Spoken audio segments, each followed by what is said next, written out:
Hello, everybody, and welcome to the Ohio State Buckeyes Call-In Show. I'm your co-host Ryan Stano. I'm Garrison Gaddy. Well, Garrison, we've had little pieces of news here across the wire since we last spoke on Monday. First thing I want to get to is the fact that Ohio State has hired a few new coaches, and actually they went ahead and announced the hiring of coaches we already knew were hired. There hadn't really been an official announcement as far as the defensive, offensive coordinator positions, and then the offensive line coach as well. So the hires of Matt Patricia and Tyler Bowen were officially announced. The promotion of Brian Hartline was also officially announced. But there was also some news as far as Ohio State hiring some new analysts. And all of them actually have to do with the offensive line. So Buckeyes went ahead and hired Charlie Dickey, Marcus Johnson, and Wendy Laurent to their staff. Dickey, former offensive line coach at Utah, Oklahoma State, Kansas State. Johnson had worked before with Purdue, Missouri, Mississippi State. And Laurent had actually, this is kind of his first offensive line position coach, or I guess offensive line work, but he was an associate head coach and a tight ends coach at Dartmouth, and he's a former Penn State offensive lineman. So, what do you think about all these hires? Do you think it was smart? What are your thoughts? No, I think it's smart. I do love the fact you added someone else that will be working with the offensive line. It's clear. I'm very happy that Ryan Day is making that emphasis to make sure that the offensive line is better. That is that they can move it to eliteness, if that's even a word, especially in recruiting. I do like that. Also, if you have an analyst, they're also checking who's doing better using whatever analytics they have, especially for recruiting. You want to see that, because if you look at recruiting sometimes, stars are one thing, but when you get to that, once you get past, the top 150, it gets kind of mumbled jumbled in there, and it's hard to differentiate who's actually a better player. I think that's what they can help out with. Yeah, I think this is a smart move. Not just because it helps with the offensive line specifically, but also because with the new rules, there's no you can have as many analysts as you want, basically. You can have as many on-field coaches now. So why not spend, 80, 90 grand, whatever, on these analysts to come in, help with the offensive line, help someone, we mentioned Bowen hasn't coached exclusively on the offensive line for, quite a few years now, since I think it might have been, 2017. It's been a little bit. So, just to have some guys who have had previous offensive line experience, I think is always good. Like I mentioned, they're relatively inexpensive. So I think it's smart. And quite frankly, I wouldn't be surprised to see Day do this on the defensive side of the ball too. It makes sense to. Why not bring in more analysts? What position do you think you needed at? Well, considering I want to mind every position, but what position specifically do you think? Well, considering Larry Johnson still holding the defensive line hostage, I wouldn't mind hiring some analysts there for whatever the new hire ends up being, whether it's this year or next year. So, I think that would be a good idea. I wouldn't mind, some analysts to help with the linebackers. Laurinaitis, this was his first a couple years being an actual linebackers coach. So if you get some ex-linebackers coaches in there, that could always help with experience. I'm pretty comfortable with the secondary as it is. So I don't necessarily know if you need analysts there, but any defensive minds that can help Matt Patricia out, I think would be appreciated. Not just because you said his name, I just had to ask you, do you think Larry's going to leave? I don't know. I truly don't know. I've been getting mixed information. Some people think he's going. Some people think he's going to stay. I truly don't think anyone actually knows what's going through that man's brain. It's just frustrating that it's February 20th. Spring ball starts in less than a month, and the dude still doesn't know. They won the national championship a month ago today, and now they may have to make another hire. So I don't know. Personally, if I had like gun to my head, I would say he's coming back just because if he was going to retire, he probably would have done it right after the championship, kind of rode off into the sunset, which I still think he should do. But that's just my opinion. What do you think? I don't know. Yeah. I'm not gonna lie to you. I all last year, I backed Larry. I thought he got a lot of pushback from the fan base over the last few years, actually. And I've been kind of, same thing I do with Day, hold his hand through the fire. But after Clark left, I'm over it now. I'm over it. I'm I wouldn't call him a dinosaur. And the thing is, he still does pretty good at recruiting. Yeah, but I mean, man, his recruiting, he's too headstrong. His recruiting isn't bad, but it wasn't as good. Like he peaked in 2021 is when he peaked, obviously, when he got Sawyer and JTT, and since then the recruiting side hasn't been as great. And like you mentioned, I think he was a legend for a while. I think at this point it's just I think it's kind of time to move on. I mean, I don't think there's anything left for that to happen. I think honestly, it's time for it would be time for him to move on, but it would have been better had he done it right after the national championship. That's my opinion. So I think he's probably coming back against both of our better wishes. Mm-hmm. Let's get through these comments real quick, and then we'll bring up Timothy. I know Timothy. He's a frequent caller into the Michigan show, actually. Okay. Well, this one here, I mean, this is definitely happening. Schools have been using Larry Johnson's age for negative recruiting for years. Like it's been like that. So that's something they've had to overcome. And quite honestly, that's why getting Edric Houston was such a big win last year. For him to be a freshman last year, and the class of 2024 was a big win to get him. But this has been happening for years. And the reason why, I mean, I want to hear your thoughts on this too, Garrison. I mean, it's not just that he had that struggle with Knowles at the beginning or at the beginning of the year up until that Oregon game. It's the fact that the defensive line doesn't seem to be evolving. We just talked about the recruiting, how that hasn't been great. You look at the defensive line and, the way Larry wants to play it, he wants those guys to get the sack numbers, but those sack numbers haven't really manifested. So either his coaching hasn't been good enough to get those numbers from, the defensive end of the defensive line or defensive tackle position, or he tried really hard to get Jim Knowles to play his defense, and that power struggle resulted in a bad defensive game against Oregon. It's one of the two. What do you think? So Wesley, I do understand like what you mean by like, is it just the B? Where's the evidence in this? For me, it's just like he just stated about the recruiting has kind of gone a little. I don't want to say downhill, but it has deteriorated to an extent. When it comes to on the field, Jim Knowles' defense, it requires usually it's a 3-4. It's a 3-4, 4-2-5, whatever you call it, and he usually uses an athletic guy on the edge. That's not what we were doing for most of the season. Larry also has been terrible when it comes to rotations.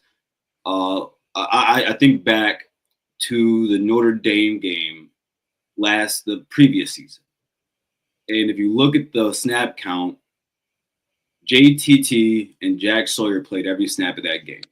And it happened throughout the whole season. And even through this season, it seemed like he got kind of forced to not do that because the seasons before that, the same thing happened then. So it's a lot of things that are finally snowballing. Just kind of coalescing. Yeah. Yeah. It's just what it is. Yeah, let's bring up Timothy here. Oh, hello. Timothy, one of my favorite Michigan fans. How are you doing, man? Good. What's going on? Nothing. I just got done watching the school channel, and they talking about the president. He he gonna get that hammer. Which at Ohio State or Michigan? Michigan. The problem with that is the current president. He came at he came at he came in towards the end of the 22 season, and the president they had before then, he not, now whatever where they saying that what they did in the 21 and half of the 22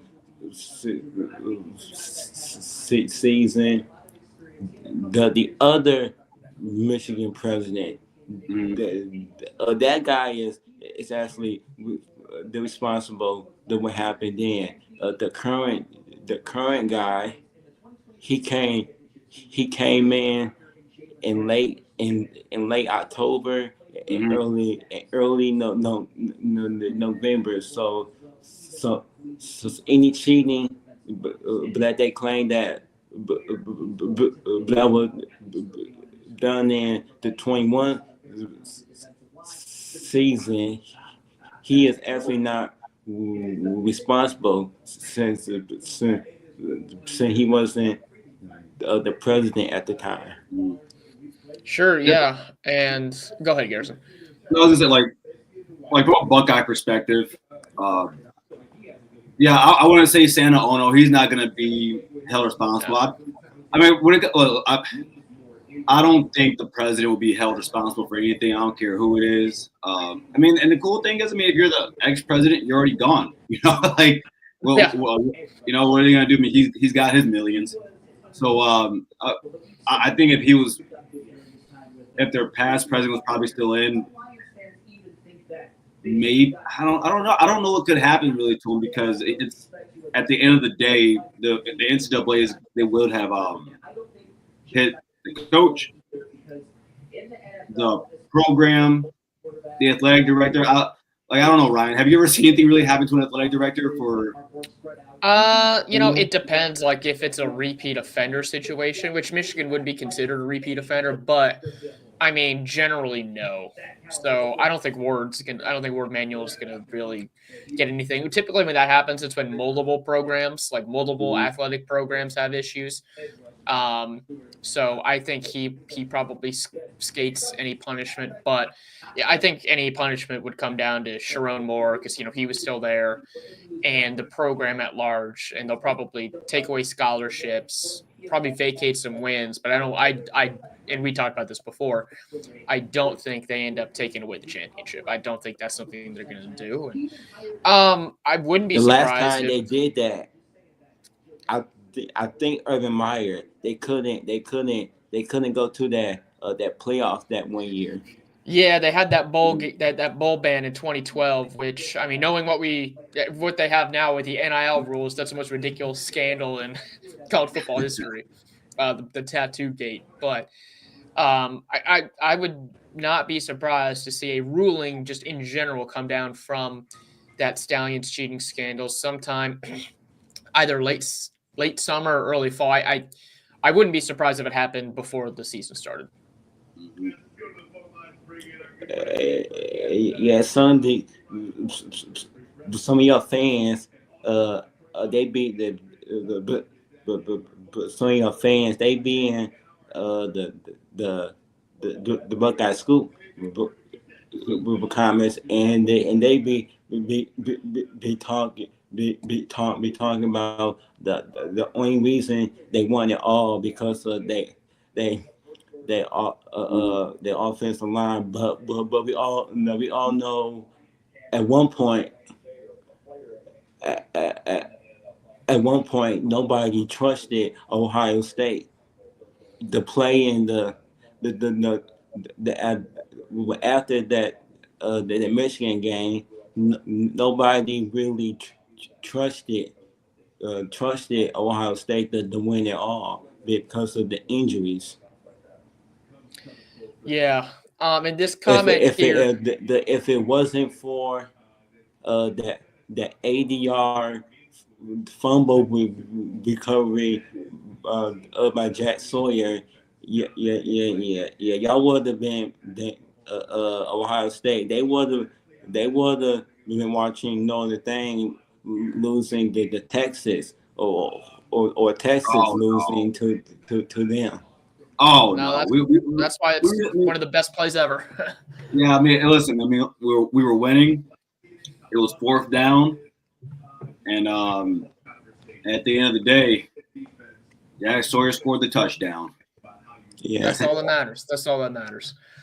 because Um, they do they they they they they they, they, they do say to win a national title, and then this also applies. You trying to win a Super Bowl, you gotta have a defense because of the Detroit Lions. But they was favored to win to win it all, to dominate the Super Bowl. But Detroit Lions, they had their defense aligned. What they had a bunch of injuries Yep. similar to Ohio State, and they didn't play that wild card round. The second round, they lost. Yep. yep. Well, Timothy, appreciate you calling in. Are y'all nervous about are y'all nervous about playing Texas week 1? Anxious. Yeah, I wouldn't say Anxious. nervous. It's going to be a really good game, and I think it's going to. We're really going to find out early how They're looking good our forward to line plant is. their flag just like they did back at the big house, but they can't do that now because of the fight. Yeah, Yeah, we'll see that's you. true. We'll see you in jail. Yeah, true. That's true. Are are you even done investigating Investigating what? the flag in the fight? Are they done with that? Yeah, Oh yeah, nothing that's more than that. Yeah, that's over with. yeah. All right, Tim. Appreciate you, brother, and we'll see. Talk to you soon. Hey, you going to the Michigan channel? Huh? You going to the Michigan channel? Oh, they're not on today. Oh, well, shoot. Tell them to get back on then. They'll be You have on tomorrow though. I'll be in there.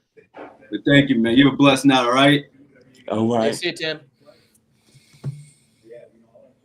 Look at super chat right here from Don B. Man, we appreciate you, man. Love the content, man. Thank you. Yeah, It means a lot. appreciate It really that. does. Just trying to build this, and Ryan and myself. It's been awesome. Honestly, I enjoy it. I love talking to you guys. As I'm sure Ryan does, and Yeah, it's fun. It's fun to build a community. Yeah, having a great time twice a week here. Well, I'm trying to find. I saw something I liked. Oh, where was it? Oh man, did I lose it? Well, there was one here, while we were talking to Timothy about, the tattoo gate. Yeah, partially what, they had that bowl ban because Tressel lied to investigators, but he wouldn't have needed to lie to investigators had that scandal, had that not even been a scandal. Like in today's rules, that's what they did was not a problem. So, that was kind of the point there. So, Garrison, there's really one other piece of news that, I know we wanted to get to before we have something fun here. And it's unfortunate news. It came out that former Buckeye Donovan Munger unfortunately passed away at the age of 30. He was a member of the 2014 national championship team. He played from 2013 to 2015. And he actually had to redshirt in his freshman year because he had some blood clot issues. Like he had a pulmonary embolism in his lung. And then he had to retire prior to the 2016 because of blood clot issues. We don't know what the cause of death is right now. I certainly do not want to speculate on that. But just wanted to get your thoughts on, his passing and, what he did for Ohio State. Yeah, it's sad because he's young. Yeah. You know, I'm 31, so I'm like, I couldn't imagine, man. And I mean, all I can do, man, pray and hope his family has peace and comfort. You know, and that's tough. Losing a son, a brother, sister, like a brother. That's it's tough. You know, from Buckeye Nation, we appreciate him. We love him. He's a great young man, a champion. That's what he will be there forever. Echo all that. It's unfortunate that we've had two recent Ohio State football players pass away, last couple of weeks. One here at the age of 30, and Ben Christman was just 21. So, hopefully these kinds of tragedies stop. And definitely all thoughts and prayers to his friends and family. But with that being said, I know we had some. I know we kind of teased this on Monday, and we ran out of time to do this, but we have our top 10 Ohio State Buckeye teams since 2000 that we wanted to share with you guys and get your guys' thoughts about it. So feel free to call in with some agreements, disagreements, whatever you guys want. This is your show. I think you might hate mine. Like, before we get going here, how did you base yours off of? Like, what did you base yours? Like, I based mine strictly off of who I think would win. I based off. So I didn't necessarily do that. I based mine off of what I thought was who I thought like were the best teams that I've seen in terms of like how they played the game. Like, were they dominant? Were they a team that, would beat down superior teams without a problem? Would they take care of the teams that they should have taken care of? Mm-hmm. Some of my teams that are, really high up on this list didn't end up winning a national championship. And, obviously some of the national championship teams are higher up there too. But I basically looked at teams that had dominant performances and had good wins against other good teams that they played. Mm-hmm. But I'm interested to see your list. But I think we should start, with 10 and work our way up to 1. Kind of build that suspense. Yeah, for sure. So, why don't you share your 10th team here first? And we'll All right. talk about it. So coming in at number 10, hold on. Before we do this real quick, just wanted to give everyone an update on the Ohio State basketball team because I know there's some basketball fans in here too. The update is they stink. They absolutely stink. They're down 67-45 at home with 2.5 minutes left in Northwestern, who is the third worst team in the Big Ten. This kind of loss could take them out of the NCAA tournament, and they just flat out stink, and I'm glad I'm not there at the Shot right now. I was there at the Shot on Sunday for the Michigan game, and that was also a bummer. So they stink, and Jay Table should be ashamed of what he just did tonight. It was at 9.5, I think. Oh, they scored 24 points in the first half. Yeah. It was disgusting. Well, they had more turnovers than field goals made. Well, my team plays tomorrow, so Yeah. All right. Sorry. Just wanted to get that through before we got this list. So go ahead. I was saying, by the way, the boys just took the ice. Go USA, beat Canada. Yeah. All right. Sure. At number 10, I had the 2015 Ohio State Buckeye team. Wow. Okay. I'll tell you why. I had them much, much higher. I'll say that right now.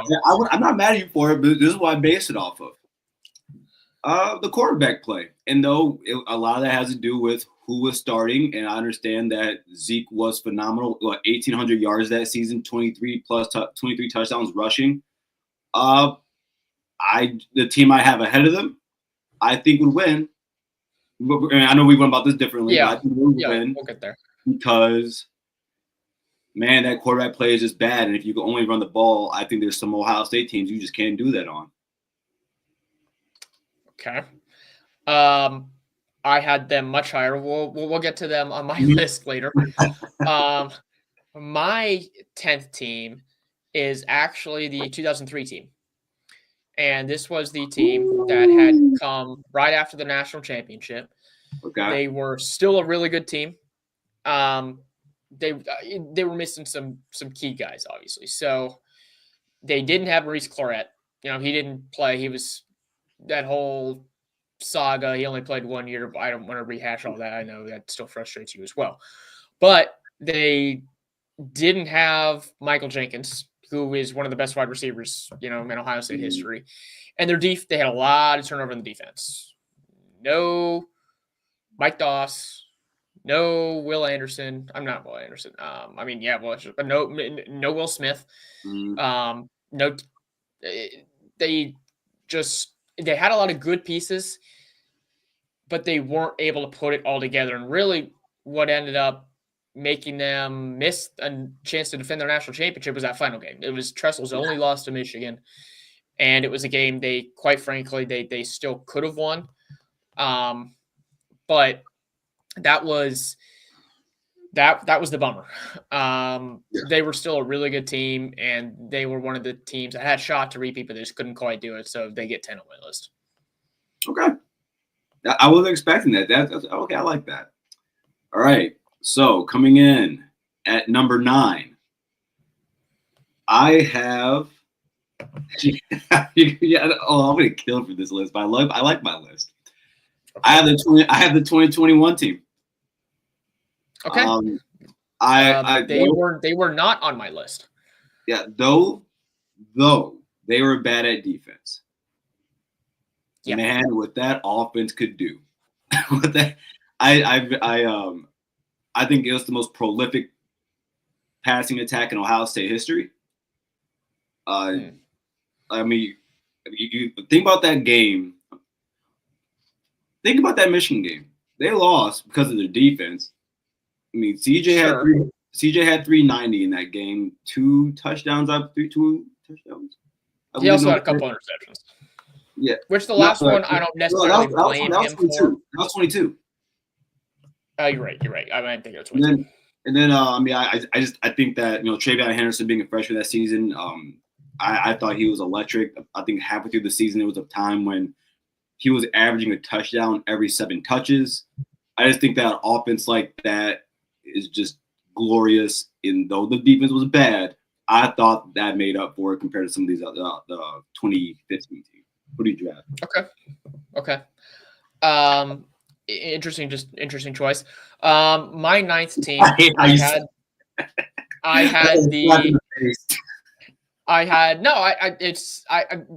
They were close to being on the bottom of my list. So I don't have any qualms with that. They're at the bottom of your list. They were close to the bottom of mine. My 9th team is actually the 2017. And this is a team that, it was definitely less talented than the 2016, but they played for a national championship. 2007 was the craziest college football season we've ever seen.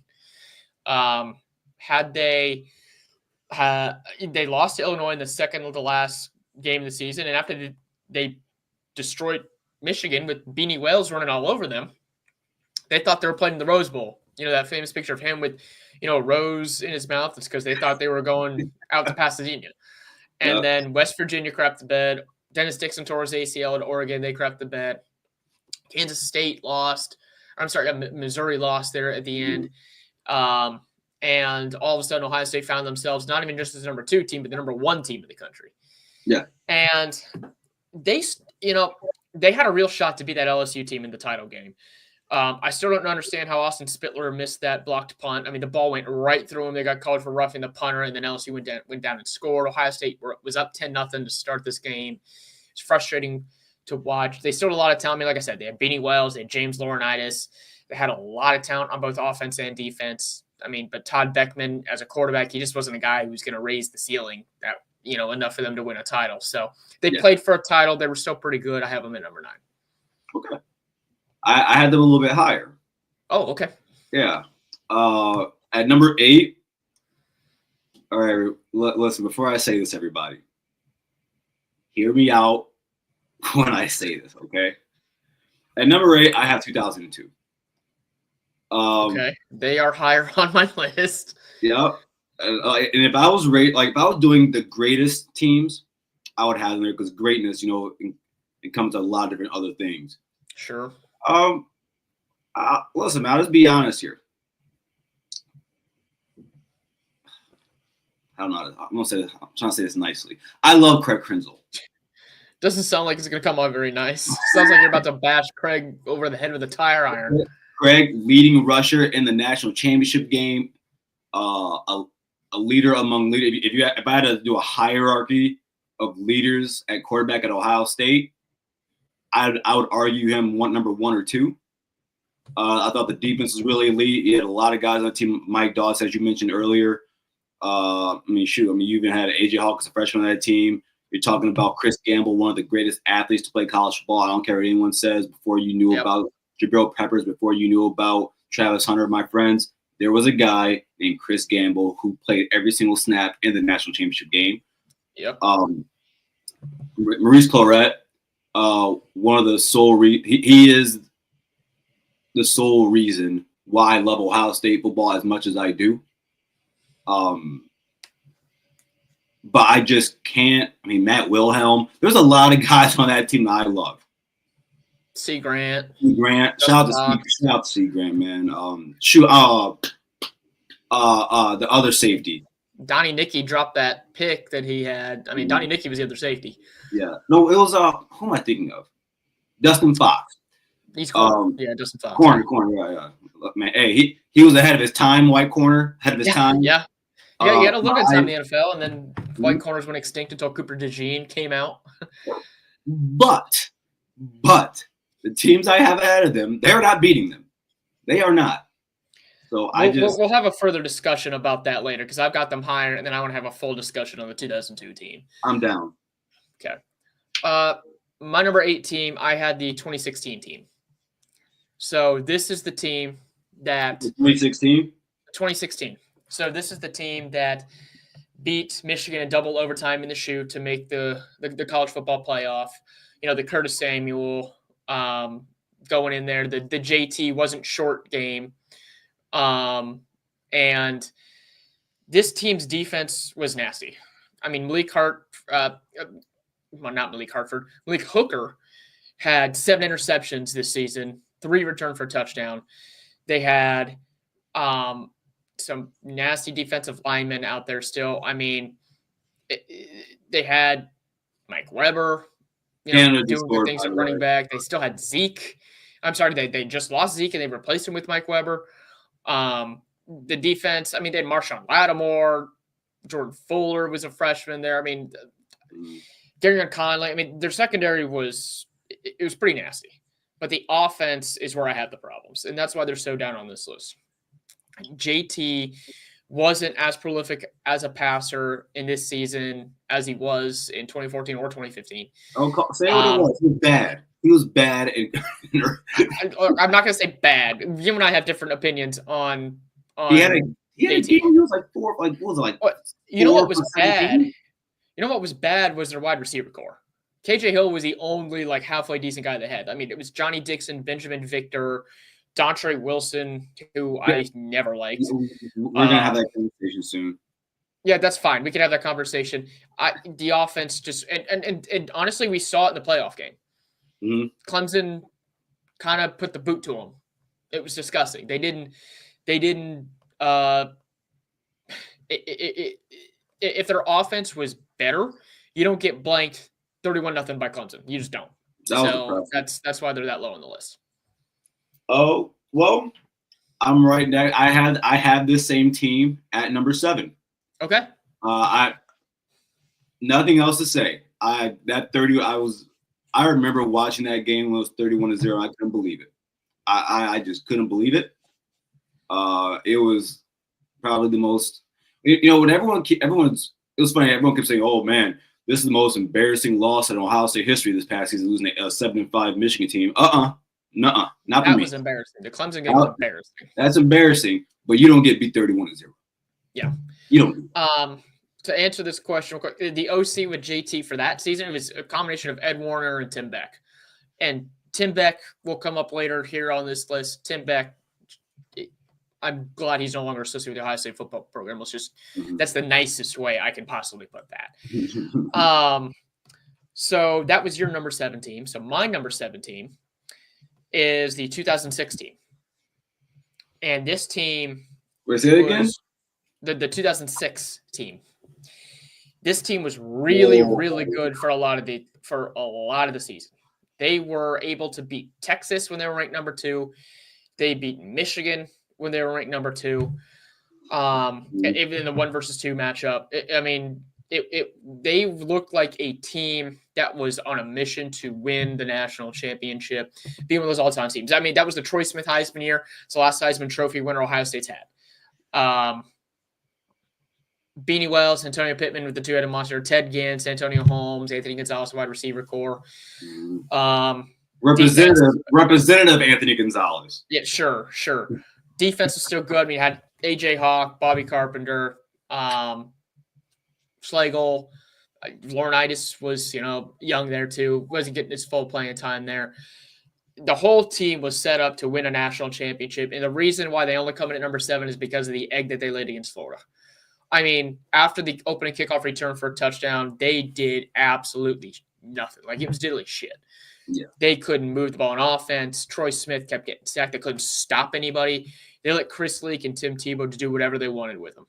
And Percy Harvin smacked them up and down the field. And if you're going to be an all-time Ohio State great team, you can't have a performance like that. So that's why they're 7th. I think that was the game when Jim Tressel and Ohio State as a whole figured out you can't be too regional. Yeah, I thought that was the game. Obviously, Philip has his right here. Look at this, number 1, 2002. This looks okay. Yeah, we'll get to some of these teams later, but he clearly has a different opinion of the 2002 team than you did. Philip, let me ask you: are you grading this on like who you think was a better team, or just who were the greatest teams? I still don't even think 2002 is the greatest team, but they're one of the most important teams. That's for damn sure. Oh, for sure. So that was my number 17. What's your number 16? At number 6. I'm sorry. Yeah, that was my number 7. So what's your number 6? Yeah. Well, we're gonna harken back to a team that you had. I have the 2017 team there. I have not said the 2017 team. Oh, you haven't? You haven't said 2017? They are not on my list. Okay. Here we are. All right, then. So I'm gonna pull it up here because I had all the teams here why I had them. Okay. During that 2017 season, I believed that team to be much better than what others thought.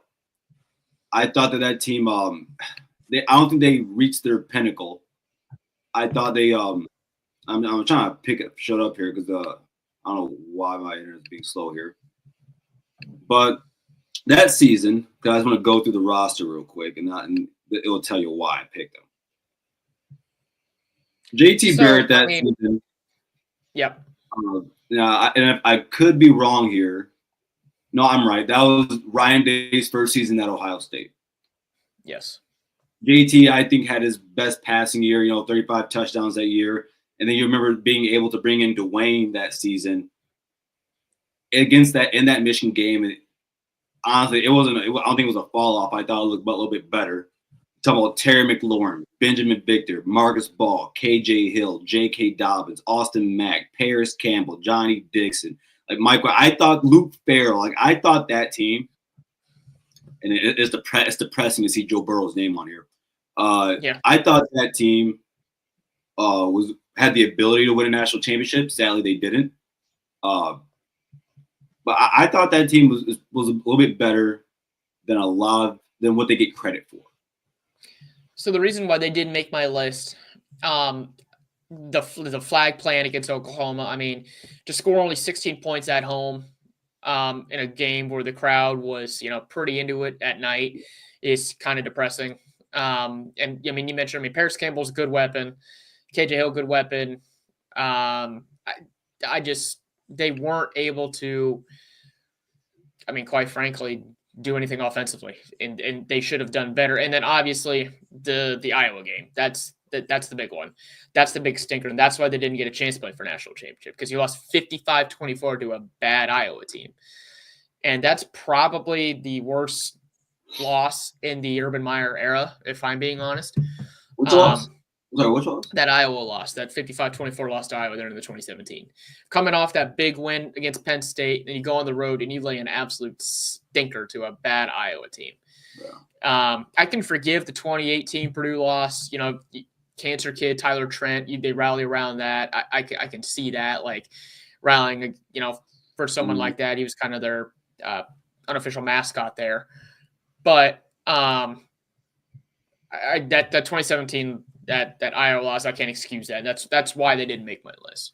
You thought that was worse than 31-0? I do, just because at least we knew Clemson was good. Like, they played for a title. Iowa barely played in a bowl, so I think that was lost.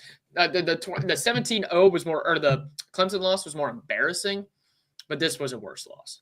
Okay, I can get down with that. You want to bring up Caden, and then we'll finish the last half? Yeah, let's do it. Then we can do the last top 5. Oops, sorry, I just had him. What's up, Caden? What's going on, fellas? How we doing tonight? Good, man. OH. Good. How about yourself? OHIL, baby. We know them Buckeyes are always on a roll, baby. And actually, I ate to Caden and Ryan and to everyone else here watching in the chat. Happy 1-month anniversary from the national championship. Yes, sir. Taking down them old Notre Dame Irish. We shut them who's boss. That's right. What do you got for us, Caden? You want to talk about Buckeye teams since 2000, top 10? So my number 1 to number 6 is Coach Tressel's time at Ohio State. That was the time that Coach Tressel almost won us. What? We won 2002. We went for 06, 07, 08. We almost 08 won we it. did not play first. No, 08 we did. 06 and 07 we played for the title and lost. Yeah, we could have won those titles. We should have won those championships because we had a better defense. But Tebow got lucky because the grace of God saved him from getting the worst whipping from Ohio State's number 1 defense that had a future coach, James Laurinaitis, who is an absolute tear of a linebacker. Think about that. You had Laurinaitis and Schlegel on the same sideline. Yeah, don't ever mention that to me. Yeah, that those guys paved the way for the younger guys like myself, to come out to Ohio State and absolutely just kick it. But So I'm not taking any. I don't know if we would have won in 2006. I don't think anything would have I don't think there was anything that would have saved us from that. I'll tell you this: if it would have been a rematch against Michigan, like some people were talking about, I think they win. I think they beat Michigan again. But yeah, the Florida game, I'm with you, Garrison. I'm not sure anything could have changed. But 2007, I will say this to the cows come home. If Beanie Wells doesn't get injured in that game, we win that because they could do nothing about him. They couldn't do a thing. Or if our defense, or if our defense could stop their fullback. Who was his name? The fullback linebacker guy. Jacob Hester. Yeah, Yeah, I mean, there was no great team in 2007, like in all of college football. So I mean, Ohio State definitely could have won that game. LSU was not this great all-time team, so Yeah, Adam, you already said that. Adam. Yeah, Adam, we already know that. In the 2002, you said it's a screw up. Yeah, it wasn't a screw up. That call stands. But my later, like from 7 to 10 is 2012 when Urban went undefeated, and we almost did it. And then we had Zach Bourne playing in the Michigan game. You obviously know the Bourne brothers. Zach playing linebacker, absolutely terrorizing Michigan, and getting all over Carpenter's face, which I said that was pretty funny. No, that's just a guy who likes a linebacker just terrorizing somebody. And then obviously national championships, the 8th national championship, and then I'd say probably Coach Day, winning the national championship, and then taking us again to one, but barely just coming close to Georgia. That game was kind of the testament to where we really knew that was a test against Georgia. So that's kind of my top teams right there. I don't know if that's 10, but count it or not. I really don't mind. No, I see how you did that. I'm not mad about it. Yeah. I'm not mad about it. Well, appreciate the call here, Caden. And then thanks for giving us your teams. Go ahead. there was a couple things I wanted to mention. Some playoff contenders this year. Yeah. I don't know if you guys want to talk playoff contenders. I know it's Man, off season, but this is your guys' show, man. Go ahead. Yeah. But I've got a couple teams in mind that I feel like could really maybe give Ohio State a challenge, but maybe future championship, maybe possibility if we go back to back again, maybe 3P. I feel like the number one contender would be Georgia because I know they would really would come back because they got a stout roster, Curry Smart, and all of them talented. I mean, I've watched their posts on social media in the weight room, and I said, we better keep our eyes out on Georgia because they could come back this year and absolutely just demolish their schedule, and then come back and play us the national championship round, or in the first two rounds, if we do. Yeah. And then second one, I'm thinking of Miami, talented roster. They got Carson Beck transfer from Georgia, so I got Miami up there. So Adam, if you're in the chat, maybe you'll finally get your call to say Miami got screwed again, but actually it'll be a good game because Miami hasn't played Ohio State since 2002. So I want to see what. They played in the regular season in 2010 or 2011 was actually the last. They played in 2010, 2011. Those are the last meetings they actually played. They aren't memorable games. No, they weren't. Oh, Cameron Hayward did have a nice pick that almost went for a touchdown in that 2011 game. Yeah, true. But playoff-wise, we haven't seen him in the national championship since 2002. So it would be a good test. Kind of my other ones are Big 12 teams, and I've gotten a lot of hate for this comment about Big 12 teams in the playoff against Ohio State. But I've got BYU, Iowa State, Arizona State, and then possibly West Virginia and Kansas State later on, like maybe in a couple of years when Coach Rodriguez gets that team back up and going. But BYU, Iowa State, and Arizona State, I feel like they would be better competition for Ohio State because, let's be honest, Alabama is crumbling, Clemson is crumbling, and, well, Florida State's a circus. And I don't think Florida State's ever coming back to the national championship because that's a clear fact. Yeah, so, I mean, as far as early playoff contenders in my mind, obviously Ohio State's up there. The other ones from the Big Ten, Oregon, I think, has to be considered. I think Penn State definitely has to be considered. They're going to be pretty darn good. And, I mean, I don't think Michigan's a good team, but their schedule is exceptionally easy next year. They very well could be 11-0 going into the Ohio State game just because of how easy the schedule is. So I think they have a real shot to make the playoff as well. Texas is obviously up there. We're going to see just how good they are first game next year. They're going to be really good. I think Georgia is going to be in there as well. I agree with you. We'll see what Alabama's able to do in DeBoer's second season.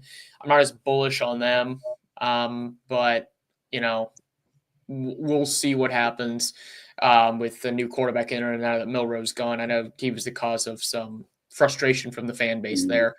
And then from the ACC, we'll see about Miami. They're still fairly talented. I don't think Carson Beck is that good, to be honest with you, but he's got a lot of talent around him, and the ACC isn't that strong of a conference. I do think Clemson's going to be better next season. Dark horse. I mean, they made the playoff this year. I think they're still going to be pretty darn good with still with Klubnik. And from the Big 12, Arizona State, I think, was really good. I think this was kind of their year to do it with all the guys they had. Scadaboo's gone. Now they still have, I believe Sam Levitt is back. Sam Levitt is back. Yeah, but I still don't know if they've got enough around those guys to really do that. From the Big 12, I guess flip a coin. I don't think the Big 12 is going to be really good. I think they're probably going to be a one-bid league. Flip a coin between Kansas State and possibly BYU again. But we'll see. And actually, you know what? I think Utah is actually going to be pretty good still. So you know what? I think Utah's probably the favorite to come out of the Big 12. What do you think, Harrison? Well, when it comes to Miami, their quarterback is still trying to find his car, so I don't know if football's the first thing on his mind right now. But no, I think Miami can be pretty good. It all depends on Carson Beck. I would assume he has a better wide receiver unit than he did at Georgia. The Big 12, outside of Utah, possibly.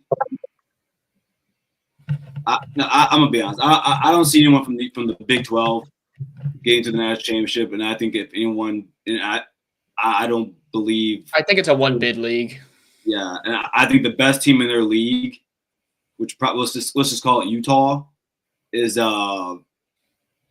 at best the fourth or fifth best team in the ACC. I mean, in the SEC or the Big Ten. And that's me being kind of kind. Yeah. But for teams that I like, I mean, the Texas is up there.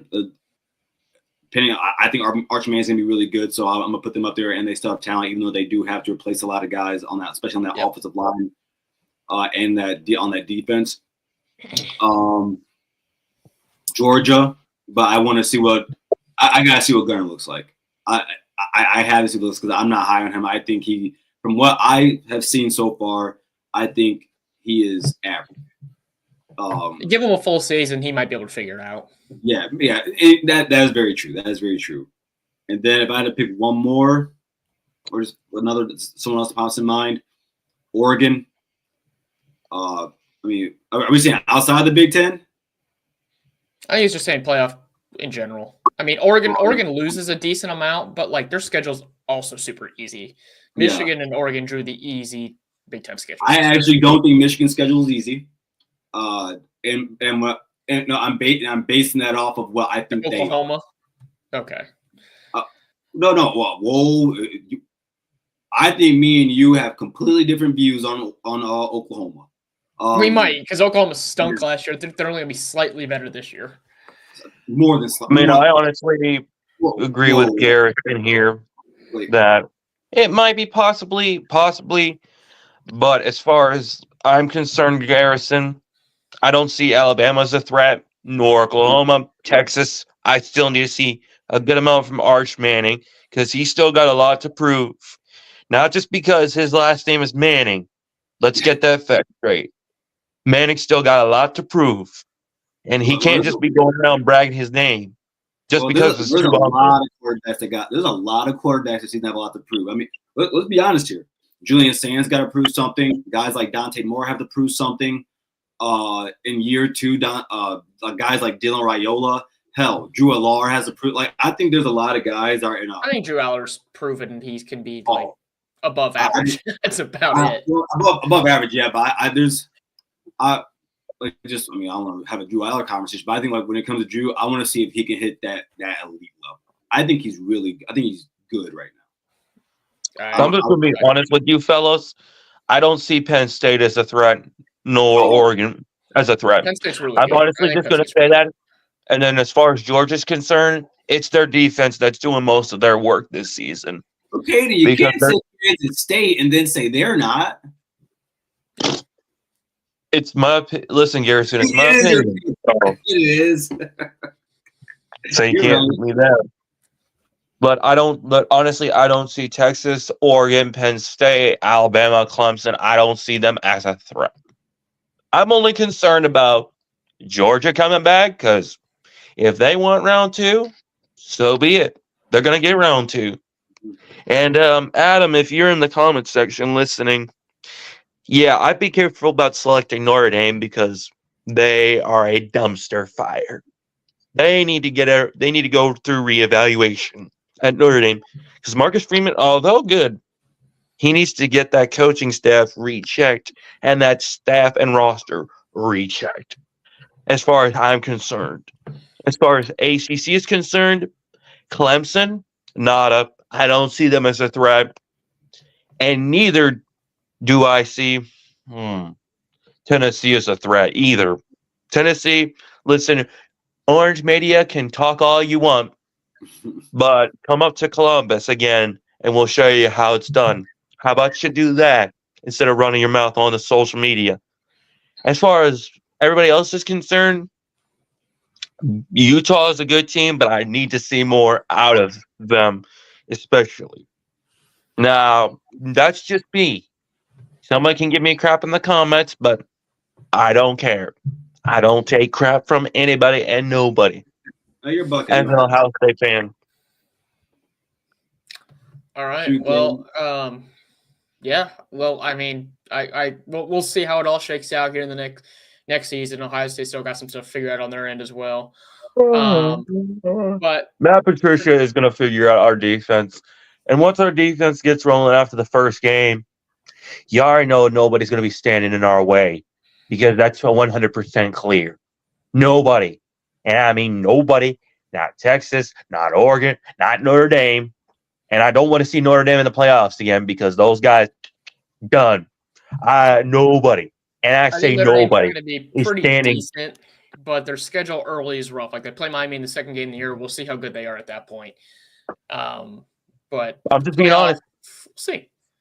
I'm just being honest. Nobody's standing in our way as long as that defense reads in and out and those guys are hustling for 60 minutes. If Georgia thinks they're the only team that can play blowout defense and end an opponent early, they got a whole nother thought coming to them and a whole nother team coming for them. And I guarantee that.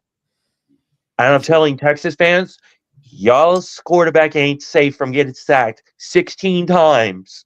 I don't care if y'all Tennessee, BYU, I don't care. You want to try us? Come get your death sentence, son. That's what I say to you.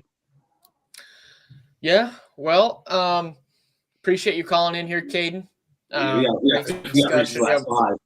we got some people here waiting in the queue, so appreciate you giving me a call. Garrison, straighten out your friend here on the right side of the screen, will you? Just his thoughts are his own, man. I'm still bugging out on Kansas State. Yeah, I know. Hey, well, you know what? If you want, you can come on my live stream Saturday and Sunday night, 6 to 7:30 p.m. Eastern Standard Time, and we can talk on my show. So you're more than welcome to come on. Thanks, Gabe. Appreciate you, man. Hey, OH. Oh, sir.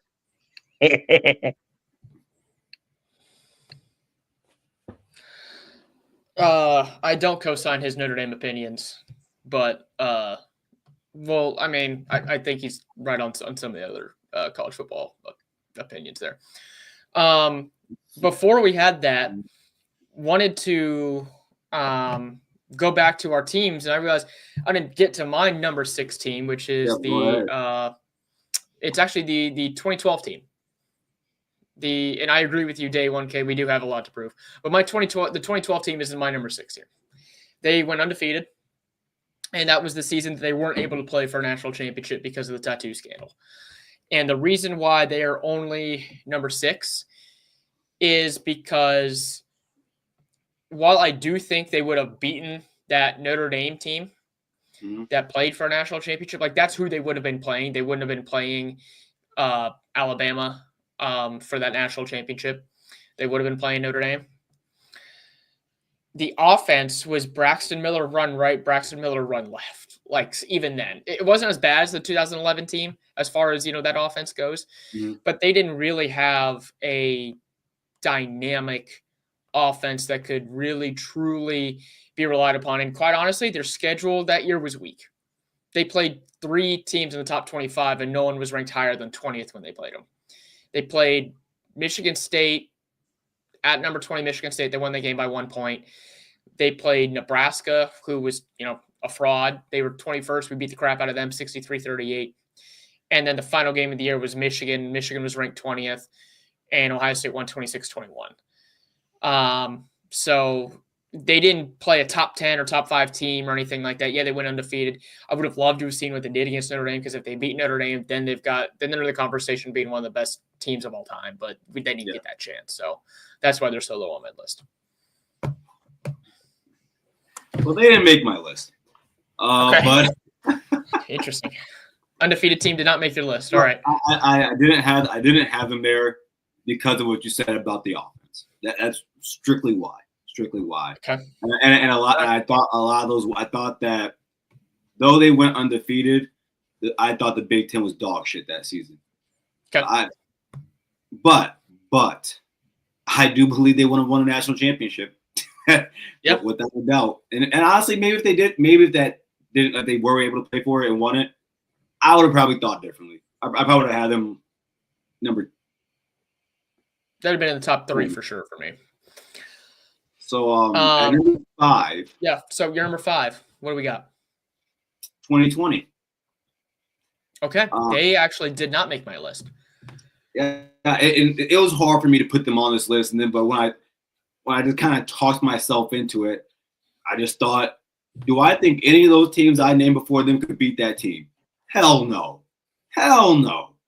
I thought that team was just, like I think what people forget about that team is this: they weren't able to practice before the season started.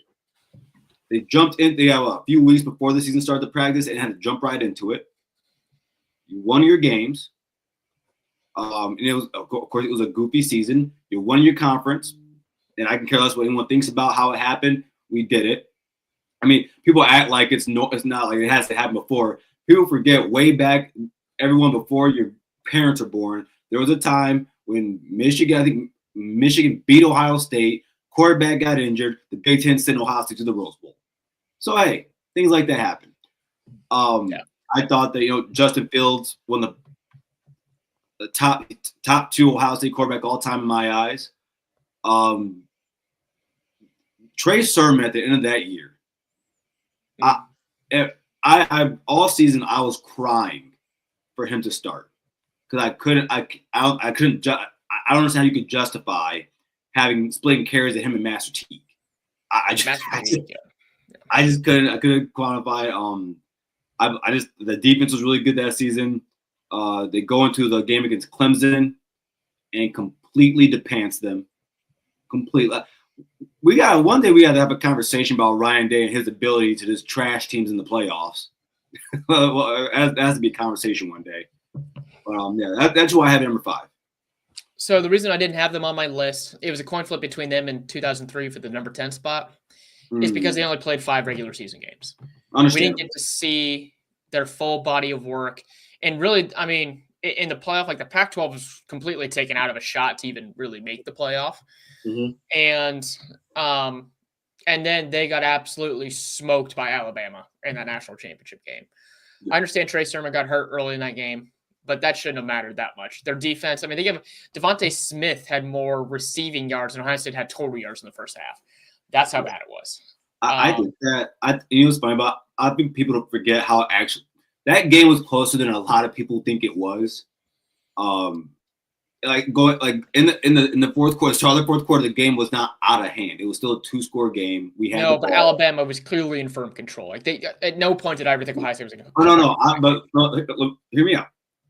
Based on what I saw in the fourth quarter and how the game wasn't out of control, I do believe if Trey Sermon wasn't injured, I do believe if Justin Fields didn't go in that game with cracked ribs, the game would look different. I'm not saying we would have won. I mean, it doesn't help when you have linebackers covering Devontae Smith. But I think that game could have gone. It could have been much better than that. I think that team was. The main issue with that was the defensive line couldn't get any block. Like Alabama's offensive line was ridiculously good that year. And that's one Mike of Jones. and it's one of the best offenses of all time. Yeah. So that was your number 5. My number 5 is actually the team we just saw, the 2024 national champions. They're number 5 on my list, and the reason is quite simple. Before their 4-game run, we thought Ryan Day was going to get fired and run out of town because everyone thought they were going to lose to Tennessee in the first round of the playoffs. Don't say we. Okay, most people also thought that if they were going to beat Tennessee, they were going to lose to Oregon, and their season was going to be over. So Michigan loss is still as bad as that's still indefensible. Like there's no reason they should have lost to that team. And the first Oregon loss is defensible. That was a 1-point loss on the road to a good team. But this is still a 2-loss team And I know they won a national championship, but a 2-loss national championship team just can't be higher than some of the other teams I have on this list. So that's why they're 5. Who do you got number 4? We're going to get back to that in a little bit here. At number 4, 2006. Okay. That team, yeah, we're talking choice. I mean, you named everybody earlier. Yeah. Really talented team. Yeah, I thought that was I would call that the first. What we see today, how we see Ohio State football today, I think that was the start of it, the blueprint for what we see today in terms of offense and how we run. You look at that backfield, Beanie Wells, Antonio Pittman, two of the most historic. Both of them had historic touchdowns against Michigan. Beanie was a freshman that season, I believe. Yep, true freshman. Yeah, well, he had that. Got the ball, spun off the first guy in the back, yep, and then just trampled on. Man, it was that was beautiful. Ted Ginn Jr., who I believe if he were to play in today's system at Ohio State, I don't know what he would look like in that, except for perfection. Yeah. And people forget me. Ted Ginn Jr. Had Olympic track speed. People forget that he was on a track star. Yeah, one of his. He was a second leg. No, he was the. Well, he was on the same 4x4 team with Usain Bolt. A lot of people don't know that. But I think that team was just great. I understand, the Florida game is what it is. It sucked. That's one of my favorite teams of all time. Yeah, for sure. And I think I'm happy you said that. Right? I think I have them up there because they're one of my favorite teams. You look back on that season, I still believe that was the greatest college football game in history because of the programs that were in it and how the game went down. I was at that game. Yeah. Oh man, you used to remember in that when Ohio State goes up 21-7. In my mind, I'm like, we're about to beat the brakes off this team, and they come back. People forget that Michigan team. You're talking Chad Henne, Jake Long, Mike Hart, Sean Crable, Mario Manningham, Brandon Graham, Steve Breston. Yeah. The second best return man in Big Ten history behind Ted. There was a lot of star power. Lamar Woodley, yeah. Crable, yeah. And then you get to the end of the game, and what's the game without some controversy? You got Sean Crable being a complete idiot, hitting Troy Smith at the end that basically got us to win. But I have that 06 team at number 4. Who you got? Yeah, so number 4, I have the 2002 team. And I know you had them at number 10. Number 8, sorry. But look, that 2002 team, the wins were not pretty. But here are some of the wins they had. They beat 5 top 25 teams. They beat number 10 Washington State. They actually won that game by double digits, 25-7. They beat number 17 Penn State. That was the game Chris Gamble had the pick 6 to really give them the lead. They won that game 13-7. Even though they didn't score an offensive touchdown. They beat Minnesota the next week, number 23 Minnesota. They won that game 34-3. That game wasn't close. And then they took down number 9 Michigan. As we all know, 14-9. Will Allen had that pick to seal it up. And then they beat the number 1 team in Miami, who was the defending national champions who had lost in 2 years. So you go undefeated, you win the national championship, you beat what many consider to be the best college football team of all time up to that point. You get some mad respect in my book. Now, total talent-wise, they're not as talented as some of the teams that I have ahead of them on this list, but results-wise, it's really hard to argue with an undefeated season beating 5 top 10 or 5 top 25 teams. Yeah. Without a doubt, I do believe that to be the greatest Ohio State team of all time. Okay. Because of what they did. You look back at that Miami team, they could play today. Yeah, they were really good. They could play today. They would be a top 10 team, top 5 team probably. So yeah. Who do you got at number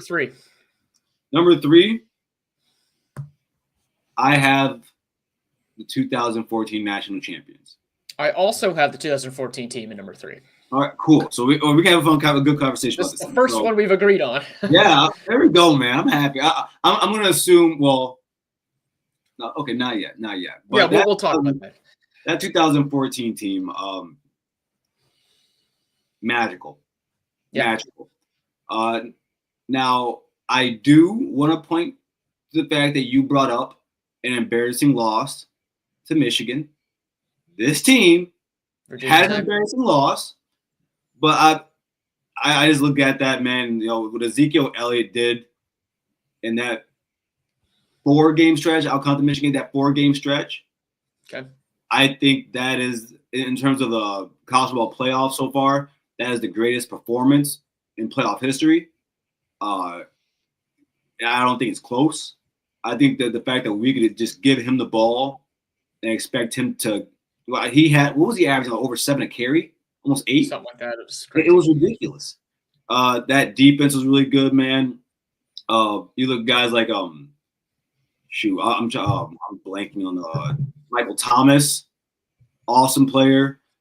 Shout out to Spencer.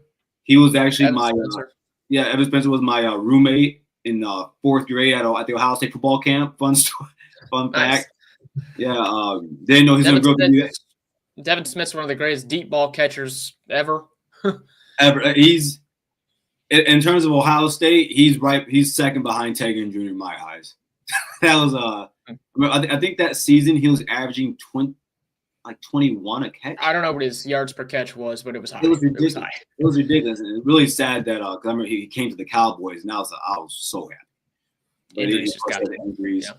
But yeah, that what that team did that season is to be remembered. So yeah. I echo everything you said. The 2014 team was really talented. That Virginia Tech loss, I chalk that up to it was GT Barrett's first start at home against a halfway decent team. The offensive line wasn't the offensive line at that point. They allowed 7 sacks in that game. The turnovers, the pick six is really kind of what did them in. They obviously improved every other game after that. The defense really came together. To win a national championship with your 3rd-string quarterback is insane. What they were able to do, Joey Bosa, Michael Bennett, that defensive line was absurd. Tyquan Lewis. It was just a really solid team front to back. Malik Hooker was young. He was, didn't play a whole lot, but he was on that team. They had Jordan Fuller. Again, they had a lot of really good players in the secondary. A lot of talent. Raekwon McMillan, he was at the height of his powers in that season, at linebacker. Underrated linebacker in Ohio State history. Underrated. Yeah. It was just a really good team. And it was nice to see them finish off with a national title. Who's your number 2 team? Oh, by the way, just another little fun fact for everybody. That class, what they were sold on from Urban Meyer was that you get a chance to beat Alabama. A lot of those guys from the South were sold on that, and they made it happen. So shout out to them. At number 2, I got 24. I got this past season. Okay. Yeah, the Oregon loss, I can excuse that. The Teton loss, I can't excuse that. But again, we did our list a little different, and I'm guessing we both had the same team at number 1. I think so. We've talked about it before. Yeah. But anyone else, I don't think there's outside of the team I know we have at number 1, no one is reaching that peak. I think that the peak that team could reach is insane. This team had a really high peak. The reason why I had them 5th as opposed to higher is they didn't play to their peak when they needed to the most.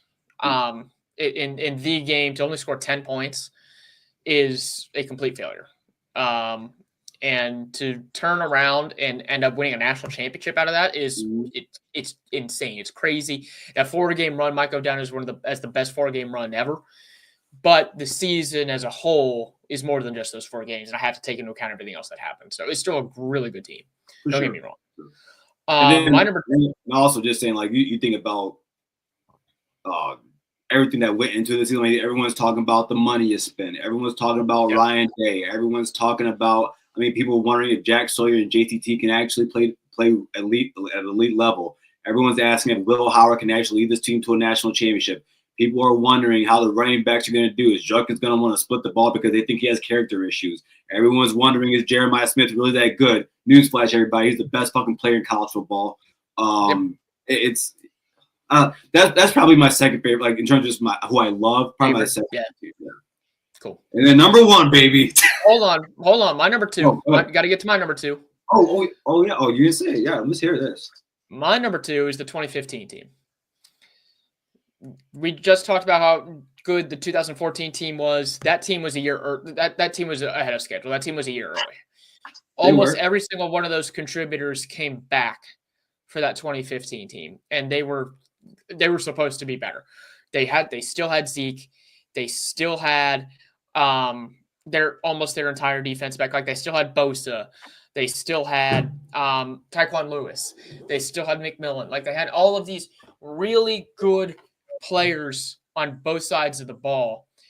And Tim Beck and Ed Warner screwed it up in that Michigan State game by not giving Zeke the ball when it was a rainy, misty, cold, gross shit storm. I was at that game. The fans, that was the last game I attended as a college student. And it was very frustrating to watch, to sit there in the stands and watch this team go down the drain, losing to a backup quarterback for Michigan State. But they were one of the most talented teams I've ever seen. And we saw that when they led the smackdown against Michigan and Notre Dame in the final two games of the season. Like, that team was really talented. I think the way Urban handled the Cardale and JT Barrett starting quarterback mess, it was exactly that. It was a mess. He should have started JT from the start. Braxton Miller, I thought he should have been more involved as the H-back later on in the year. He kind of fell to the wayside. But they still had so many good weapons on that team, and they just weren't able to get that Michigan State game. I truly believe if they beat Michigan State, I think they'd repeat as national champions. That's how good of a team I thought they were. It's just a shame and that's what finally ran Tim Beck out of town. And good riddance. Yeah. I know we disagree on this, but I stand 10 toes down on this. I don't care what happened that year before. Braxton Miller should have been the quarterback. He couldn't throw. That's the problem. That's why they moved him to H-back. Like, his shoulder, he physically couldn't throw anymore. I'm telling you, I don't care. Well, come on. Your number one team, I'm pretty sure, is the same number one team I have. So go ahead and reveal it. That 2019 in Ohio State. That 2019 team. That loss to Clemson is what it is. We got robbed. I try to stay away from that. I always say, no, don't give the officials a chance to call the game for you when they call the game for you. But it's a little bit different when you see a guy take 3 steps, fumble the ball, and you take it back for a touchdown. So and that terrible targeting call against Sean Wade too. Don't forget about that. That changed the whole complexion of the game, and they ended up scoring a touchdown on that drive, as opposed to going, instead of fumbling the ball or punt. It was a mess. And J.K. Dobbins got hurt in that game too. He sprained his ankle. If he doesn't sprain his ankle, he scores on that breakaway touchdown. He also dropped a touchdown pass. If he doesn't do that, I thought he dropped basically 2 touchdowns. Yeah, I mean, everything that could have gone wrong for Ohio State went wrong in that game. That's the only reason why they lost. And I know you and I have talked about this before. We could have given that LSU team a run for their money. Yeah, I think people forget that Ohio State team. And man, if I'm wrong, someone please tell me. But the 3 best offenses I've ever seen in my life in college football: LSU, 2020 Bama, 2019 Ohio State. What they were doing that season, man, they were running through teams,